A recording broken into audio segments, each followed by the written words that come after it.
Assalamualaikum warahmatullahi wabarakatuh. Hello guys, welcome to my channel. Hari ini saya Kamal Anas bin Kamal dalam subjek Management Information System KOM 6033. Saya akan menerangkan salah satu bab, iaitu bab 3 Information System Organization and Strategy. Nama saya Kamal Anas bin Kamal, I182032446. Saya punya nombor matrik. Jadi okay, kita masuk. Ini adalah saya punya mind map atau minda saya. Surahlah. Jadi kita akan masuk yang pertama. Saya akan terangkan tentang 3.2 dululah. Saya punya subtopik sendiri 3.2.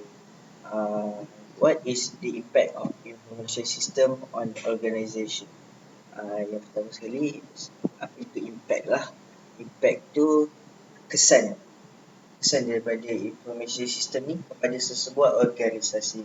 Sistem maklumat telah menjadi alat interaktif dalam talian dan interaktif secara mendalam, terlibat dalam organisasi minit ke minit dan membuat keputusan besar organisasi. Sepanjang dekad yang lalu, sistem maklumat secara asasnya mengubah ekonomi organisasi dan meningkatkan kemungkinan besar untuk menyusun kerja, teori dan konsep dari ekonomi dan sosiologi. Juga membantu kita memahami perubahan yang dibawa oleh IT. Jadi di sini daripada sedekad dahulu terdapat banyak perubahan daripada teknologi, dan benda ini membantu sesebuah organisasi. Kira macam kita nak susun file, kita tak perlukan rak yang besar-besar dah. Kita hanya letak semua save dalam komputer. Kemudian kalau nak diagihkan kepada department lain-lain, kita boleh guna email, kita boleh guna WhatsApp dan sebagainya. Ia memudahkan.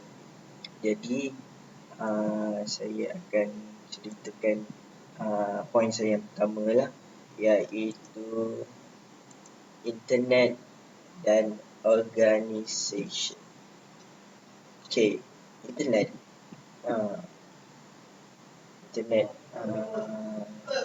terutamanya World Wide Web. Kalau kita type tu www. apa-apa yang kita nak carilah. Benda ini memudahkan, mempunyai kesan yang penting terhadap hubungan antara banyak syarikat dan entiti luaran, dan bahkan pada organisasi proses perniagaan di dalam firma.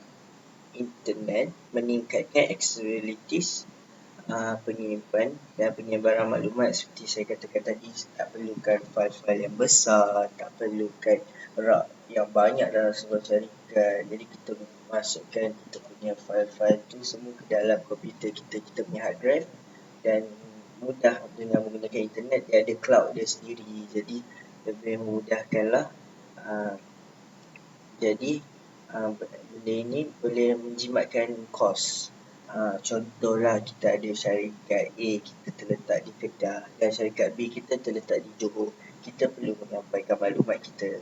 Jadi kita tak perlulah untuk ke Johor mengeluarkan kos tol, mengeluarkan petrol, kereta dan sebagainya. Jadi kita boleh menghantar email saja kepada mereka untuk menyatakan sesebuah mesyuarat atau notis dan sebagainya. Okey, yang kedua, organisasi lah.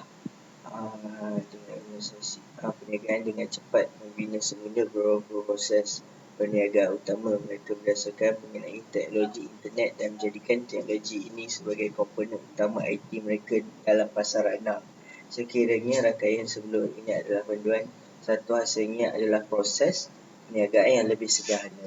Jadi saya nak nyatakan, kalau dari segi pasaran, dari segi marketing kita lah, kita senang untuk membuat iklan-iklan, advertisement, senang.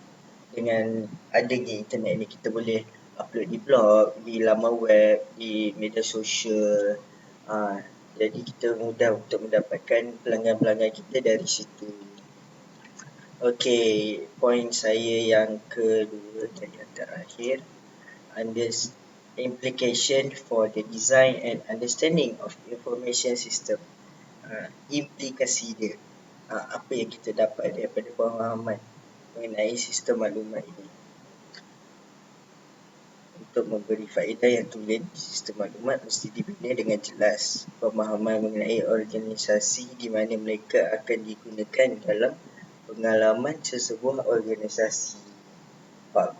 Jadi saya akan terangkan faktor-faktor organisasi yang perlu dipertimbangkan semasa merancang satu sistem yang baru adalah seperti berikut. Pertama sekali, persekitaran di mana organisasi mesti berfungsi. Okey, kita mengikut kata-kata menerangkan persekitaran tu. Kalau boleh dikatakan sebagai budaya lah. Kalau sesebuah syarikat Jepun datang ke Malaysia, dia membina kilang di Malaysia untuk operasi perkilangan dia.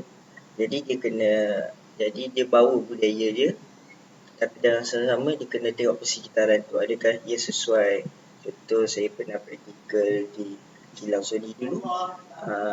Kami melakukan senaman pagi, itu semua budaya Jepun semua kan. Jadi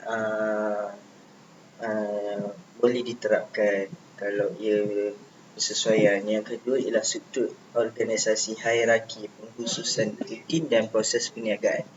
Struktur organisasi itu, adakah sistem yang kita nak bina ni sesuai dengan hierarki dia, rutin dia, pengkhususan dalam proses perniagaan ni. Yang ketiga adalah budaya dan politik organisasi. Seperti saya nyatakan tadi, budaya. Kalau sebuah kilang dari negara lain datang ke negara kita, dia perlu menerapkan budaya-budaya daripada negara kita juga. Tak boleh terlalu ikutkan budaya mereka. Contoh kalau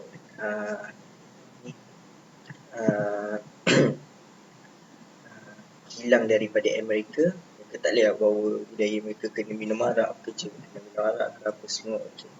Yang keempat, jenis organisasi dan gaya kepimpinan. Daripada sistem yang kita nak bina tu, kita tengok gaya kepimpinan kita sendiri, adakah ia sesuai dengan sistem yang kita nak cuba pertonjolkan ini. Okey, yang kelima adalah kumpulan kepentingan utama yang berpengaruh oleh sistem dan sikap kerja yang akan menggunakan sistem ini.